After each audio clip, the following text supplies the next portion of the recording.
Greetings, Otaku Faithful. Thank you for joining me again this week. Once again, it's Larry Williams, OAW Commander-in-Chief, and I'm back to bring you yet again another comic book Hollywood video segment right here on Otaku Assemble Weekly. As always, I'm here to bring you the latest in this week's comic book Hollywood video segment. So, I know you all have been waiting 2 weeks for this review. I apologize for the tardiness. However, last week I ran into some technical difficulties with this camera, and the week before I had some issues at home to deal with. But anywho, so I'm back with Comic Book Hollywood, and I'm here with my review of Superman Doomsday. So, before I jump into this review, I want to let you all know, for this review, I will be referencing two Wikipedia pages. The first being the Superman Doomsday page, the page for the actual film. And the second will be the Death of Superman page, which is the Wikipedia page for the source material from the comic books. Now, this movie review, like all of them, will follow the same format. But throughout, I will be addressing my issues with the film, and I will also be addressing the changes that the film made from the source material. So let's jump into this review. Now, to give you all a brief background into Superman Doomsday. Superman Doomsday is a 2007 American direct-to-video animated superhero film adapted from the popular DC Comics storyline The Death of Superman, focusing on the supposed death of the superhero Superman. The film is rated PG-13 by the Motion Pictures Association of America for action violence and is the first in the DC Universe animated original movies line released by Warner Premiere and Warner Brothers Animation.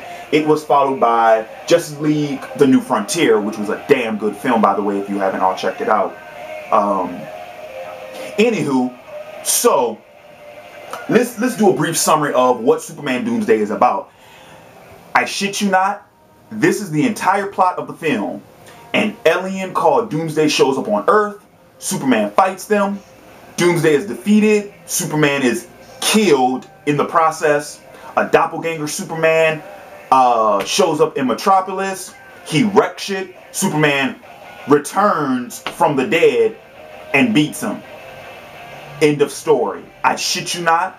That's the whole fucking plot. Nothing more, nothing less. And that's the first issue. That's the first issue I want to address with this film, because Superman Doomsday was supposed to be the Death of Superman film, right? Here's the problem with that though. The Death of Superman in the comic books is not a standalone story. It's not just one fucking book. It's a story arc. It's a collection of a bunch of fucking books, because what the movie is actually tackling are two storylines. They're tackling the Death of Superman and they're tackling the Reign of the Supermen. Both are fucking storylines that they're trying to sum up in one fucking film. And guess what? It doesn't fucking work. That's far too much material that you do not have enough running time for. Now, to draw a comparison of where it worked, I'm going to go ahead and go back to Batman Under the Red Hood. Let me tell you why Batman Under the Red Hood worked. Because Batman Under the Red Hood took two storylines, much like the same way Superman Doomsday did, okay? Batman Under the Red Hood took the storyline A Death in the Family and Under the Hood. But look how they were able to merge it together in a film. They made A Death in the Family the pre-credits scene, right? And they only brought that into the movie to give you a backdrop of Jason Todd, of who Jason Todd was and what happened to him. In all essence, the Under the Red Hood film is actually Under the Hood. It's the Under the Hood storyline, right? It's the Under the Hood storyline from the comics.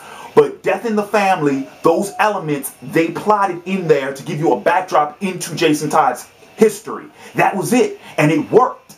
It fucking worked. Why did it not work in Superman Doomsday? I'll tell you why. Because A Death in the Family and Under the Red Hood, like I said, A Death in the Family is an older story. It's previous. It's history. Whereas Under the Hood is the current storyline. So that's what they made the major plot of that film. Superman Doomsday, the death of Superman and the reign of the Supermen, those are two consecutive storylines, one after the other. It's not like Superman had been dead for years and then he just came back. No, all of this happened right after each other. Boom, boom, boom, boom, boom. All consecutive. That's too much fucking plot for you to try to squeeze into one fucking film. That's too much ground to cover. What they should have done is they should have made two movies. They should have made The Death of Superman, or rather Superman Doomsday, if they still want to call it Superman Doomsday. That should have been one movie, and The Reign of the Superman should have been the other. Period. That's what they should have fucking done. Too much story, not enough running time. And I am highly disappointed in the presentation of this film. Why? Because guess who the directors for this film were? Bruce Timm, who, for any of you all who knows anything about DC animation, needs no introduction, okay? Bruce Timm. Lauren Montgomery, who I believe was an executive producer on Under the Red Hood, but here's the kicker. Brandon Vietti, the director of Under the Red Hood. All three of them directed Superman Doomsday. It was written by Dwayne Capizzi and Bruce Timm. So the personnel working on this film, they've done better. Now, granted, I will go ahead and say this because I mentioned it earlier, but I will reiterate. This is the first of the new line. I will call you back. I'm in the... Hello? Hello? Hey, can I call you back? Okay. Bye. I did not mean to answer my phone in the middle of the video. Shit, I feel like Uncle Maine. Come on, man. You know I'm just fucking with you, man. Come on, man. It's all shits and giggles. Anywho, but getting back on track. So, Superman Doomsday, I will admit, okay, it was the first from the new line of the DC animated films. So, of course, they're not going to get everything right the first time. And I am very glad that they have learned from Superman Doomsday and they've made corrections to all of the films since then. But they dropped the ball big on that one, okay? They dropped the ball big. Oh, all right. So,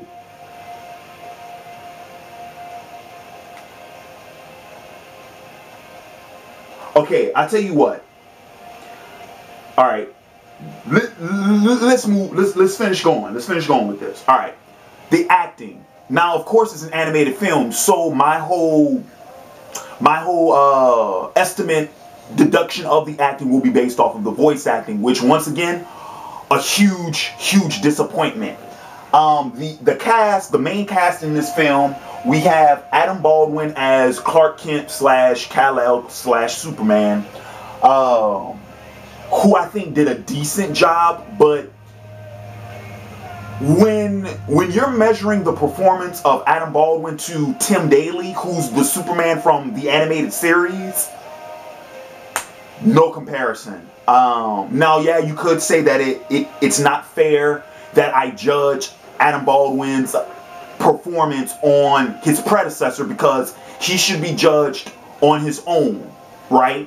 On his own merit. So if I'm going to go ahead and judge his performance on his own merit, it was decent at best, but it wasn't spectacular. It wasn't extraordinary in any stretch of the imagination.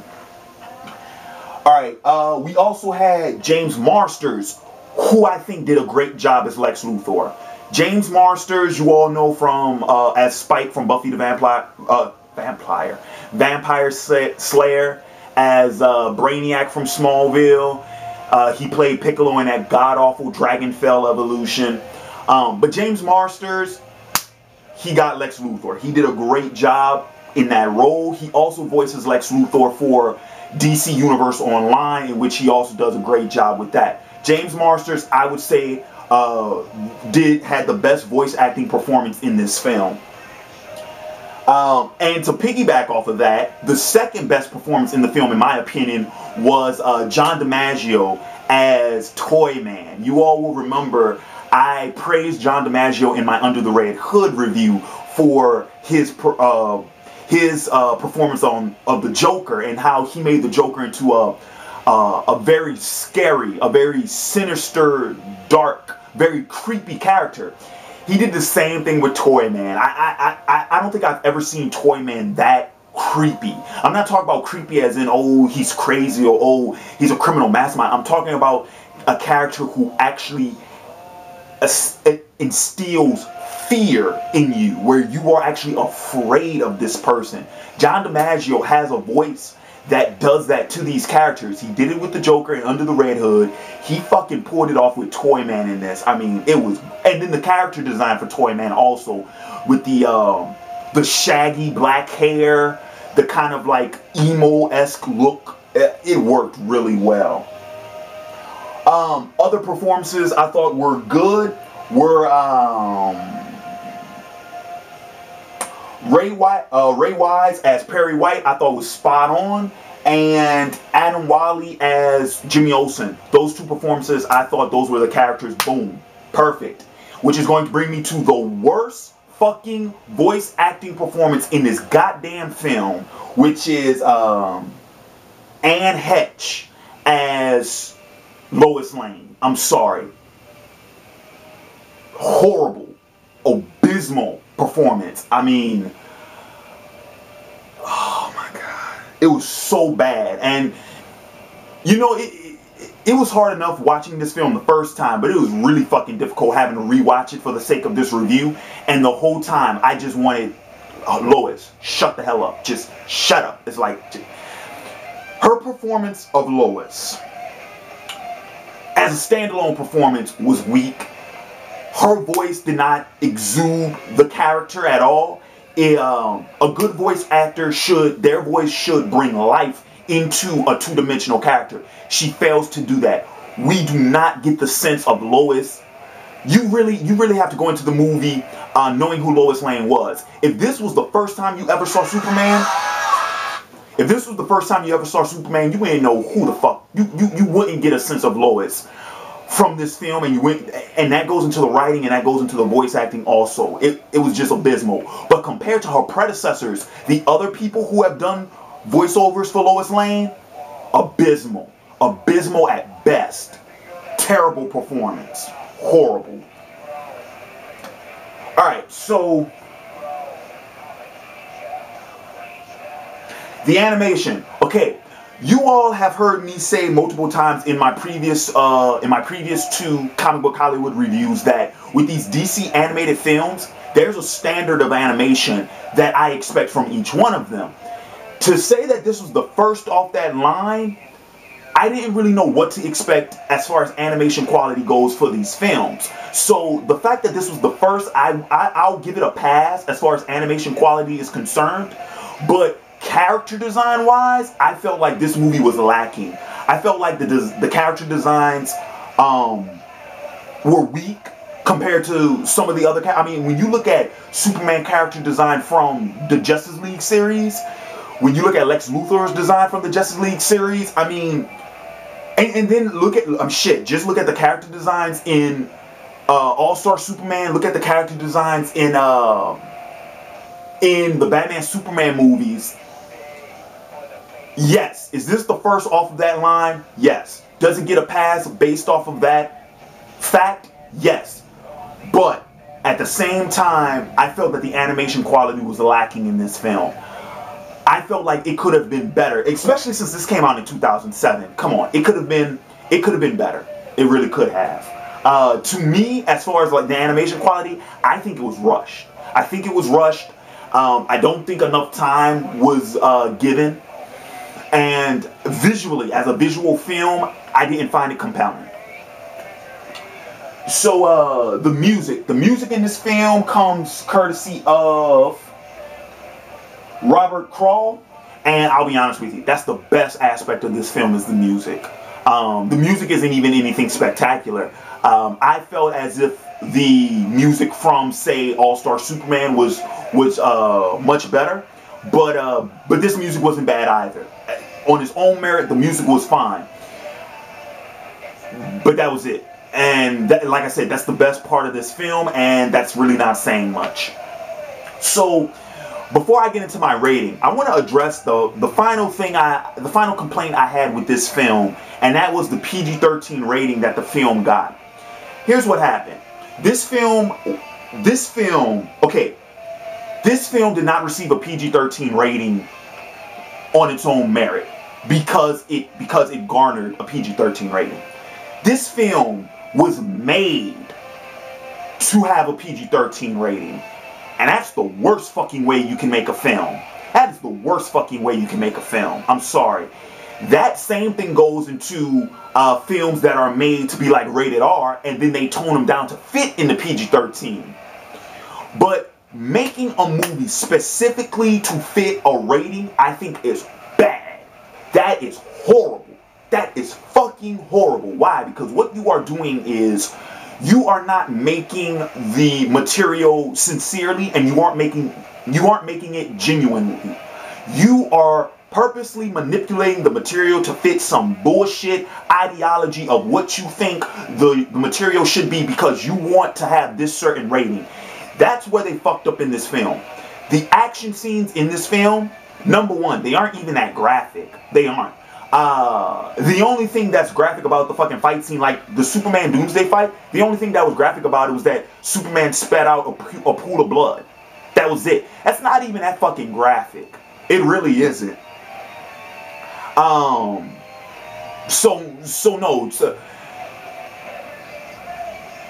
At that point, I would have to wonder, what was the fucking purpose of that? Now, I will say one part where I thought the violence actually did work was the scene in which Toyman gets dropped on the police car, and you see the pool of blood come from the police car. That was done well. I thought that was done really well because that wasn't too graphic.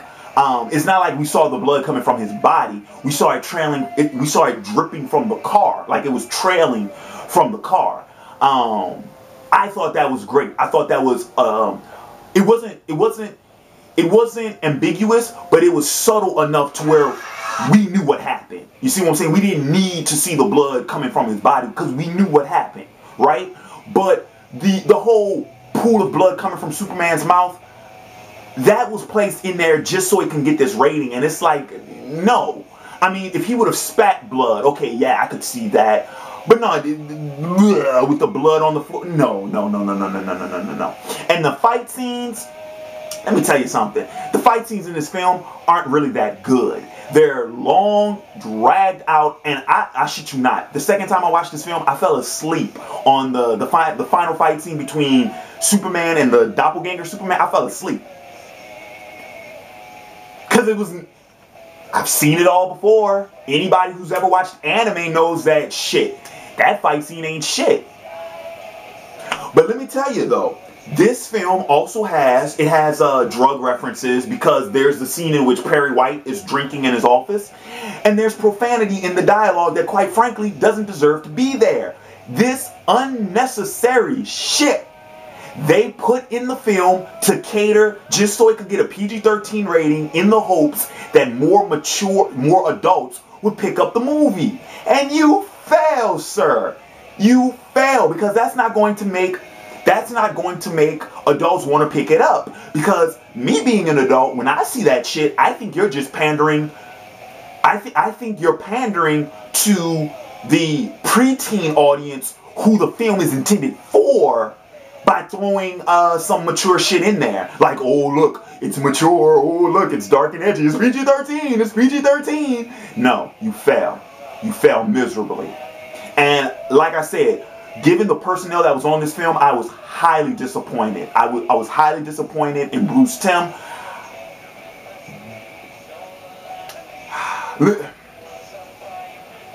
I was highly disappointed. I mean, that's Bruce fucking Timm. You see what I'm saying? I mean, fuck.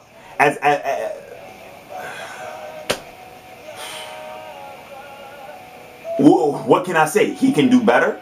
Of course he can. He has done better. But